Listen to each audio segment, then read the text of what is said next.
senhoras e senhores, começaremos mais um vídeo tutorial para a aula e aprendizado do comando Cell Fracture. Então, vamos carregar um Blender e o objetivo é fazer com que uma bola bata como se fosse uma madeira e quebre em vários pedaços. Então, começando com esse cubo, diminuindo o tamanho dele, é a parte mais fácil do projeto, né? SZ para aumentar o tamanho. Vou deixar na visão front e movê-lo para a base do grid. Muito bem. Agora vou inserir no centro ou dentro desta que será a madeira que será quebrada, um plane. Então vamos lá, primeira coisa, um Shift S para selecionar o centro deste objeto, Z para o modo aramado, tira a seleção com A, Shift A e coloca um plane. Vamos diminuir o tamanho desse planer para ele não ficar aparecendo. Feito isso, vamos para o Edit Mode para poder modificá-lo e vou colocar nesse Edit Mode o Subdivide, dividi-lo em 10 partes.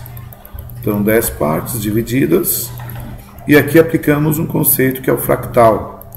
Vejam que se tiver 0, ele fica retinho.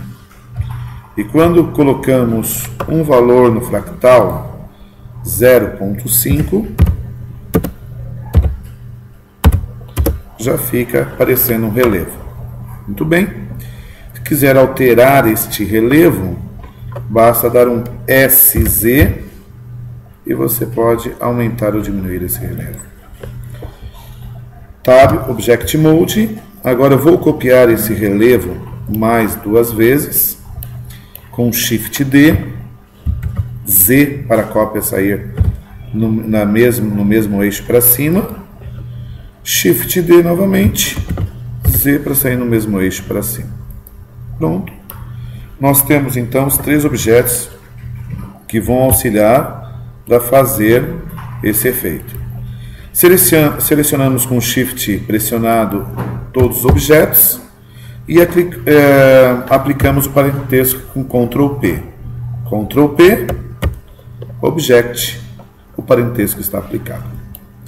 Próximo passo agora é fazer com que o Cell Fracture quebre todo esse material. Então, ele quase todas as vezes não aparece no menu ao lado. Você vai no menu File, User Preferências, ADD11 para ver os aplicativos que podem ser adicionados no Blender. Aqui na lupa você procura digitando só Cell, C-E-L-L. Já apareceu, deixa ativo. Deixando ativo, pode fechar a janela. Vai observar que no menu ao lado já aparece o Cell Fracture. Clicando então, vamos clicar no Cell Fracture. Aparece aqui uma telinha de controle. O corte será pelas vértices, certo?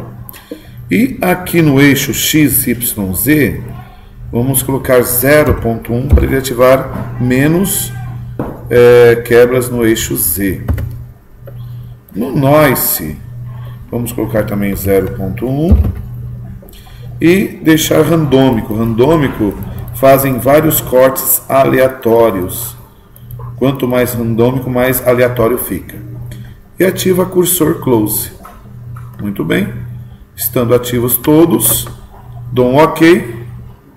Podem observar que ele já começa a fazer as fraturas, as quebras no material. Demora um pouquinho, dependendo do processador do seu computador.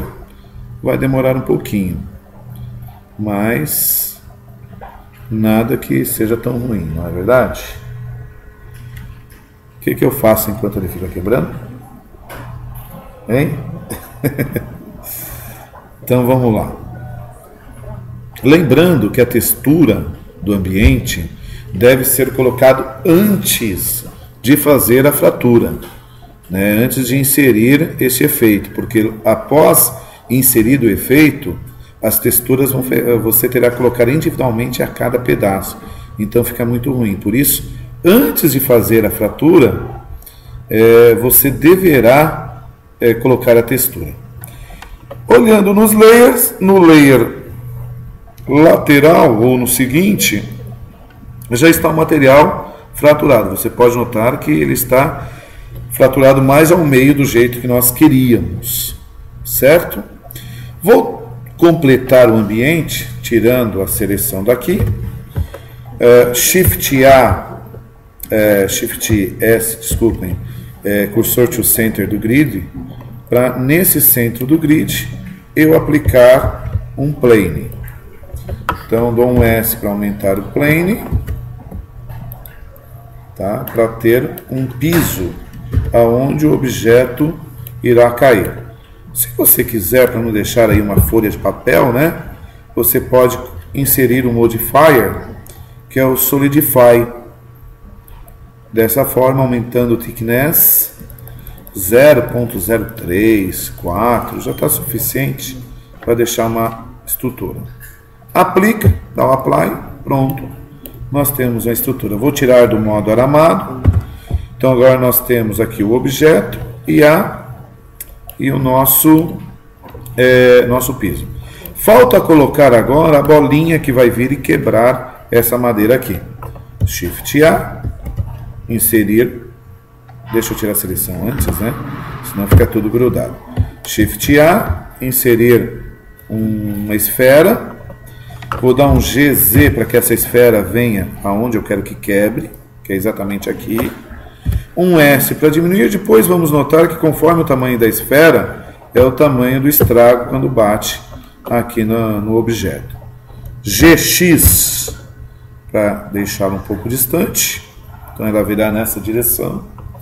E agora eu posso até já fazer uma pequena animação com ela, não tem problema. Eu marco essa posição com I Location. Pego a nova posição no keyframe, dou um GX, deixa ela chegar bem pertinho, que ela encoste ali, tá bom? E marco novamente a posição com I Location. Pronto, a primeira parte está completa. Falta agora configurarmos os objetos ativos e passivos da animação. Então, o primeiro objeto passivo, que é o que não será animado, será o objeto que é o piso. Então esse objeto, você seleciona somente ele e clica Add passivo. Pronto. Vou botar aqui para keyframe 0, que é melhor. Agora a bolinha, eu vou selecioná-la e a bolinha, se eu der o play, vocês vão notar que ela está correndo direitinho. Voltando para o primeiro, se eu colocá-la como ativa, ela será ativa, mas quando eu der o play, você vai notar que ela vai cair. Veja, ela caiu. Não quer dizer que ela está ativa, então eu tenho que colocar isso na animação. Eu venho aqui no menu lateral de física e simplesmente clico na animação. Então agora o peso, toda a questão de massa está adicionada à animação. Se eu der o play, ela já está funcionando direitinho. Muito bem, parei, voltamos. E agora eu vou colocar a animação neste bloco aqui de madeira. Vou selecionar com B todo ele, certo? Está selecionado todo ele. Ele será, ó, a bolinha está selecionada também, não posso. Então eu dou um A para tirar a seleção, B novamente e seleciono novamente. Está selecionado. O que eu faço agora? É um objeto ativo. Objeto ativo já está funcionando. Se eu der um play, ele já vai quebrar. Mas ainda não está quebrando legal, porque ele começa a quebrar antes da bolinha atingir. Conforme alguns problemas que tivemos hoje na aula da manhã, vamos tentar achar a sequência correta. Voltando, para o primeiro keyframe. O último keyframe vamos colocar sempre para não ficar uma animação muito grande.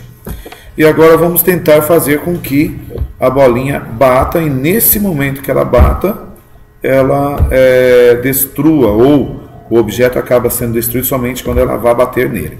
Então, primeira coisa, com o Shift, botão direito do mouse, você deixa um objeto ativo. Qualquer parte, só clicar para deixar um objeto ativo. Demonstrando que é a partir dali que a gente vai fazer essa animação. Descendo aqui, nesta barra lateral, tem Enable, Desactivation. Então, eu aciono. E aciono Start Desactivation. Ainda não está certo. E por último, Copy from Active. Cliquei nessa sequência, acredito ser a sequência correta, e dou play.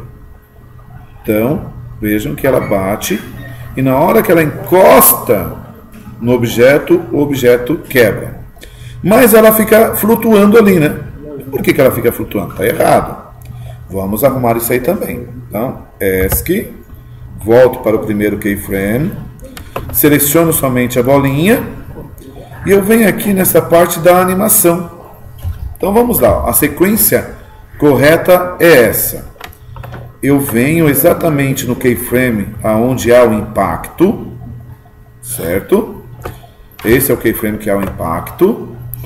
Clico, vou com o mouse sobre este combo, esse ponto onde eu marquei a animação. A hora que aparecem as informações, eu dou um I de marcação de keyframe.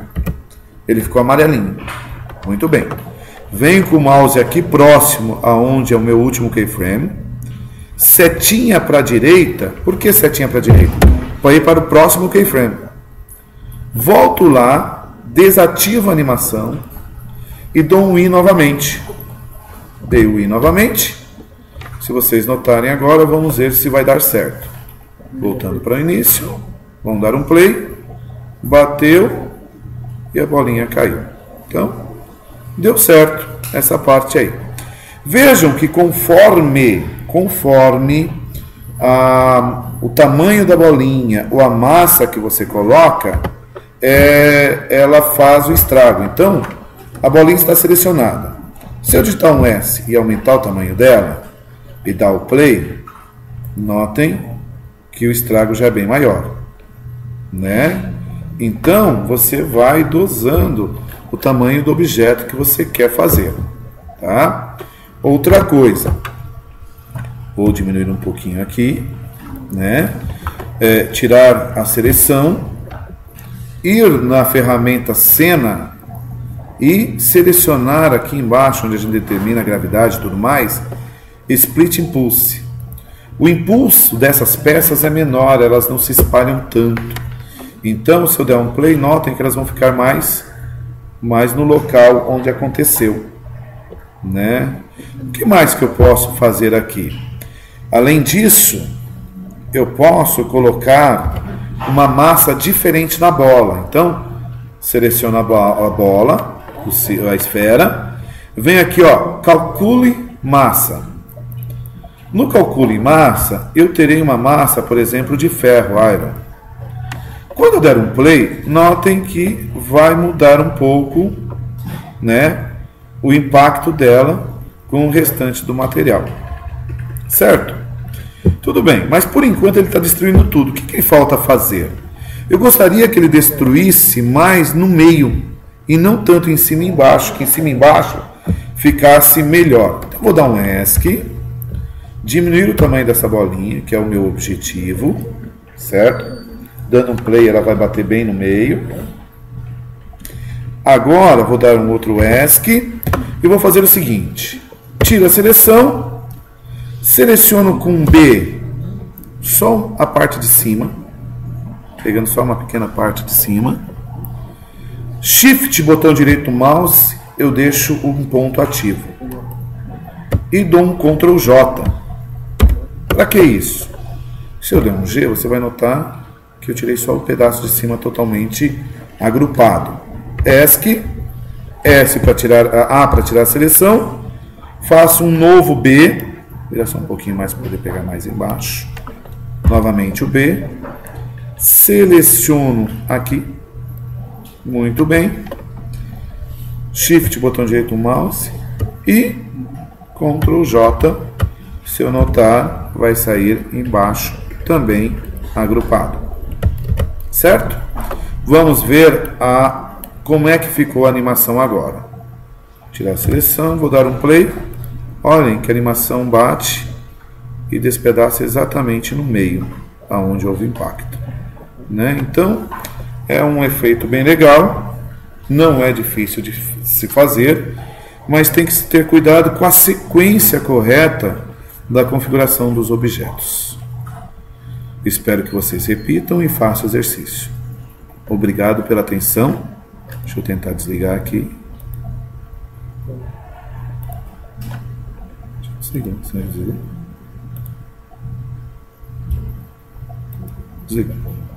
Muito bem. Vai postar agora? Ela vai postar agora. Ela vai postar agora. Aqui, eu estou Shift A, Ctrl A, olha.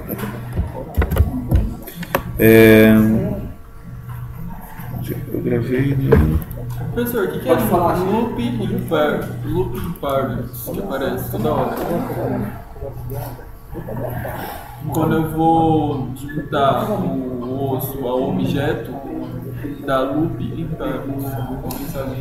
Loop vira, parênteses é a sequência de junção. Eu teria que ver, cara. Eu não. Eu coloquei isso aqui. Eu coloquei na base, né? Deixa eu ver onde eu coloquei.